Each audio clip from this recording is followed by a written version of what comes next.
E aí, turma, beleza? Vamos dar prosseguimento na nossa aula de trigonometria no triângulo retângulo. Vamos para a nossa aula 2. A aula um a gente viu mais parte teórica, né? Os conceitos de seno, tangente, cosseno. Vamos agora aplicar um pouquinho de exercício, então, né? Sem exercício não dá para aprender. Então, a primeira aqui é sempre trigonometria no triângulo retângulo, tá? Primeira questão: uma pessoa está a 80 raios de 3 metros de um prédio e vê o topo do prédio sob um ângulo de 30 graus, como mostra a figura abaixo. Se o aparelho que mede o ângulo está a 1,6 metros de distância do solo, então podemos afirmar que a altura do prédio em metros é... Bom, pessoal, então a gente já sabe que esse tamanho bem aqui é 1,6. Falta descobrir essa altura bem aqui, ó, esse pedaço bem aqui. É relativamente simples, né? Então, somando esse pedaço, que eu vou chamar de H, mais esse 1,6, eu vou ter a altura toda do prédio. Aqui, a gente tem esse ângulo de 30 graus, né? Se eu aplicar aqui a tangente de 30 graus, eu vou ter o cateto oposto, que é esse H bem aqui, dividido pelo cateto adjacente, que é esse pedaço bem aqui, ó, que a gente já sabe que é 80 raiz de 3.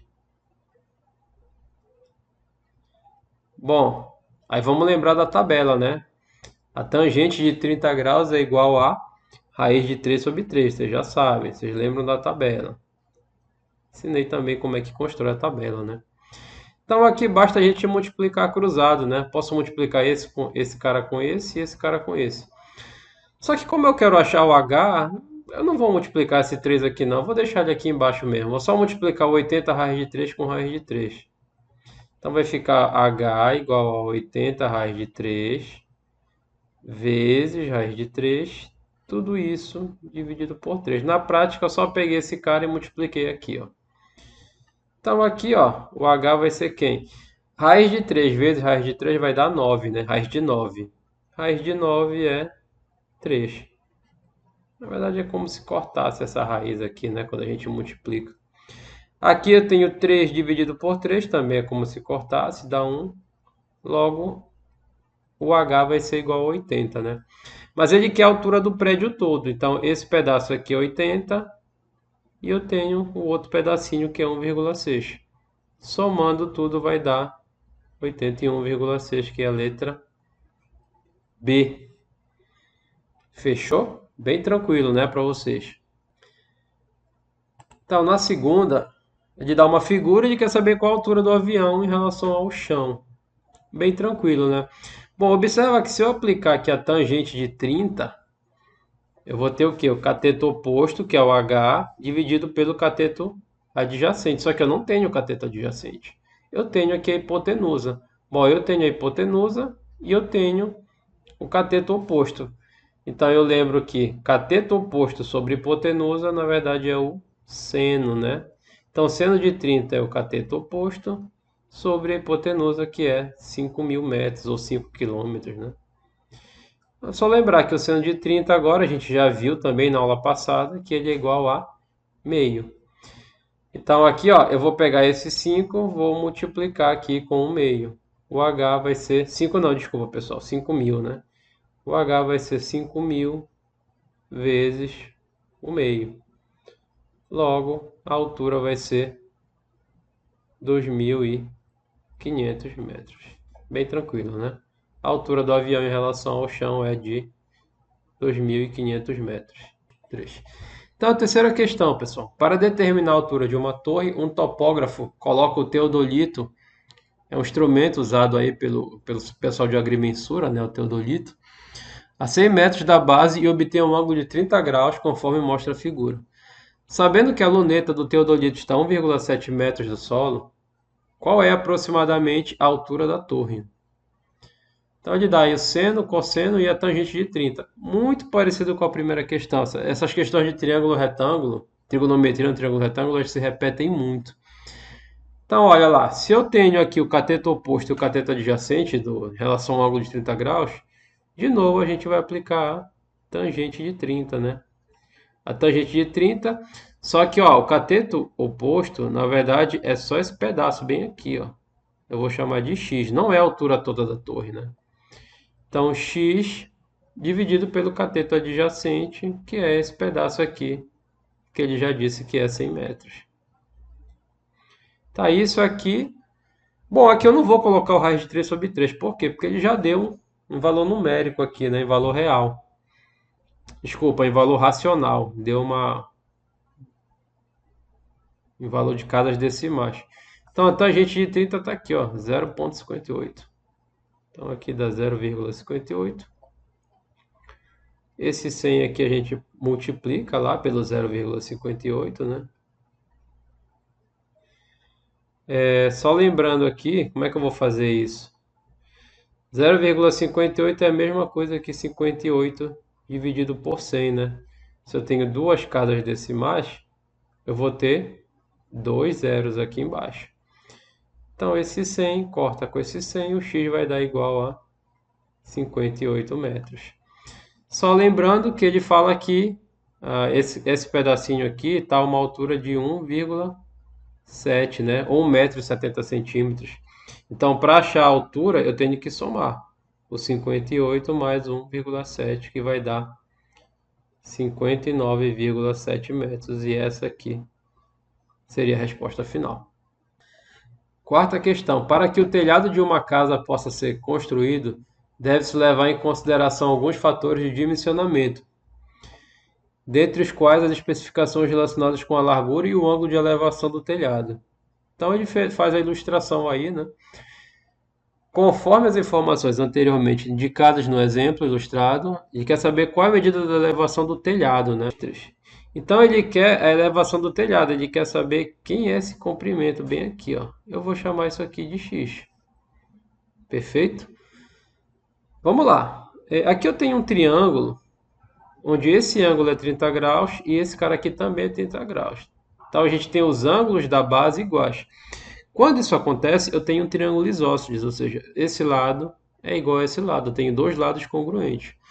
E quando isso acontece, também no triângulo isósceles, isso aqui é uma altura, tá? Tá aqui, ó, ângulo de 90 graus. Quando isso acontece no triângulo isósceles, esse cara bem aqui, esse comprimento, também é igual a esse, ou seja, a altura ela divide o lado oposto aqui em dois lados congruentes. Então eu vou chamar esse pedacinho aqui, ó, não vou chamar de nada não, né? Se aqui é 6, aqui ele é 3, já que eles são iguais, né? E aqui é 3, né? Logo 3 mais 3 tem que dar o 6, que é o comprimento total aqui desse lado. E aí eu tenho o lado oposto a 30 graus e tenho o lado adjacente. Então eu tenho a tangente de 30 graus, né? Cateto oposto, que é o x, que é o que ele quer, dividido pelo cateto adjacente, que é o 3. Tangente de 30 ele deu aqui é 0,58, né? Esse cara bem aqui.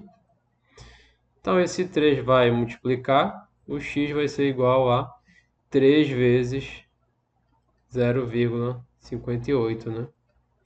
3 vezes 8, 24, vai 2. 3 vezes 5, 15, 17, né? Duas casas decimais. Aqui tem que ficar duas casas decimais.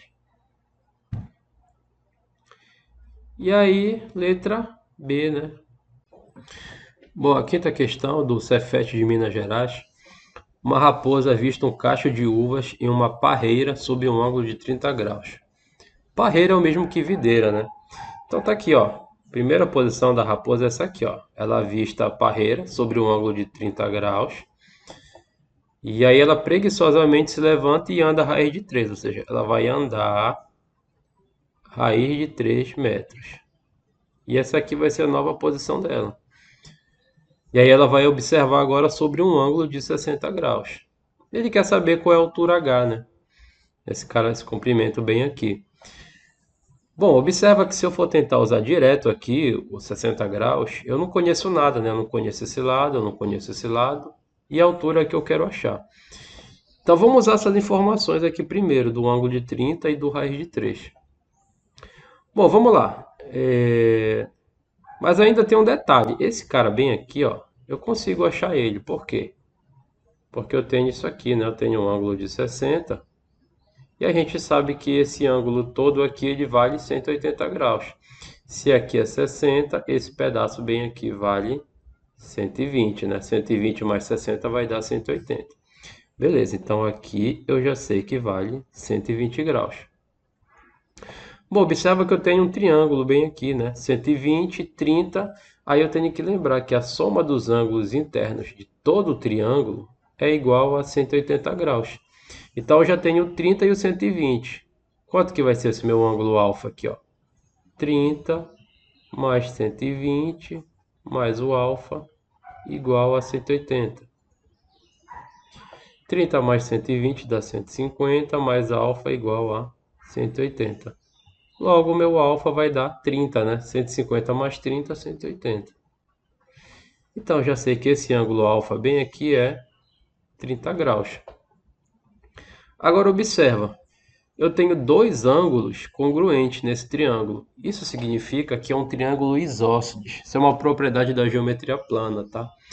E todo triângulo isósceles tem dois lados congruentes. Então, se para esse ângulo de 30 graus aqui eu tenho o lado oposto igual a raiz de 3, é claro que o oposto a esse ângulo de 30 graus, que é esse lado bem aqui, ó, eu vou pintar aqui, também vai ser raiz de 3, tá? Os lados que tem os ângulos opostos, os ângulos congruentes têm lados opostos também congruentes. Essa é a propriedade. Então agora fechou, né? Eu tenho aqui um triângulo retângulo, né? Tá aqui, ó. Eu quero saber quem é o lado oposto e eu tenho a hipotenusa. Então eu vou usar o seno de 60 graus. Seno de 60 é o cateto oposto aqui, ó, que é o H, sobre a hipotenusa, que é o raiz de 3. Só lembrar que a hipotenusa é o lado oposto ao ângulo de 90 graus. Está aqui o ângulo de 90 graus. E eu sei que isso aqui é raiz de 3 sobre 2. É só a gente consultar a tabela da aula passada. Esse raiz de 3 vai passar multiplicando lá em cima. Logo, raiz de 3 vezes raiz de 3 é o mesmo que raiz de 9, né? 3 vezes 3 dá 9. Raiz de 9 é 3. Ou se preferir, tu pode cortar aqui a raiz e vai sobrar só o 3. E embaixo sobra o 2. 3 dividido por 2 dá 1,5, né? Então a resposta é a letra B. Bom, pessoal, a sexta questão é uma questão do Enem, né? Para a gente ver como vale a pena estudar esse assunto aí. Cai no Enem também. Já faz um tempinho, mas nunca se sabe, né? Pode se repetir. Então, para determinar a distância de um barco até a praia, um navegante utilizou o seguinte procedimento. A partir de um ponto A, ele mediu um ângulo visual alfa, né? Fazendo mira em um ponto fixo P da praia. Acompanhando o desenho, né? Mantendo o barco no mesmo sentido, ele seguiu até um ponto B, de modo que fosse possível ver o mesmo ponto P da praia, no entanto, sobre um ângulo visual 2 alfa. Então, a figura ilustra a situação, né? Então, supondo que o navegante tenha medido um ângulo alfa igual a 30 graus, e ao chegar ao ponto B, verificou que o barco havia percorrido a distância AB de 2.000 metros. Com base nesses dados, e mantendo a mesma trajetória, né, ele quer saber qual a menor distância do barco até o ponto fixo P. Então, vamos fazer na outra página aqui, que senão a figura vai ficar muito carregada aqui, né? Então vamos lá. E o que que ele fala na questão? Ele fala que essa distância aqui do A até o B, ele fala que é 2.000, né? Ele fala que o ângulo alfa é igual a 30 graus. Ele quer saber qual é a menor distância do barco até o ponto P. Se a trajetória do barco é essa aqui, ele quer saber qual é essa distância bem aqui, ó. Isso aqui forma um ângulo de 90 graus. Eu vou chamar de x, ó. É isso que ele quer saber na questão. Bom, se alfa é 30, 2 alfa é 2 vezes 30, que é 60 graus, né? Então esse cara bem aqui é 60. A gente já viu na questão anterior que esse ângulo bem aqui tem que ser 180.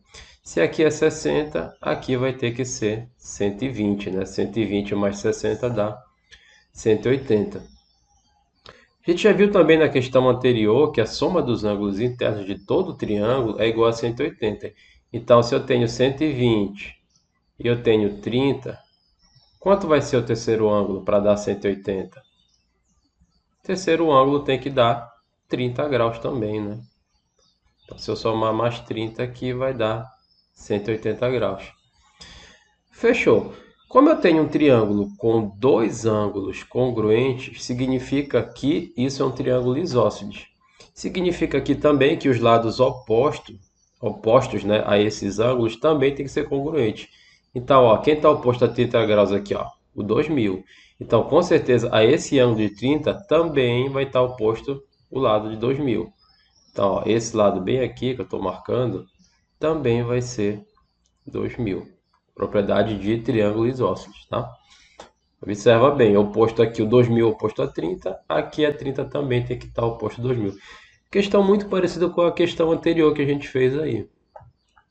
Aqui fechou, né? Se eu tenho esse ângulo aqui de 60 graus, eu quero descobrir quem é o cateto oposto e eu tenho a hipotenusa. Então basta fazer seno de 60 graus. Cateto oposto, que é o x, dividido pela hipotenusa, que é 2000. Aí vamos lembrar, né? Seno de 60 lá, pega a nossa tabelinha, eu sei que ali é igual a raiz de 3 sobre 2. Logo, o x, esse 2000 vai passar multiplicando lá em cima, né? Vai ser 2000 vezes raiz de 3 dividido por 2, né? Isso aqui é uma multiplicação, o 2 está no denominador. Então, se eu cancelar 2000 dividido por 2, vai dar quanto? 1000. 1000 vezes raiz de 3 vai dar 1000 raiz de 3, né? Então, a resposta correta aqui, letra B. Fechou, pessoal. Por hoje é só, né? Aula que vem a gente vai ver lei dos senos e lei dos cossenos.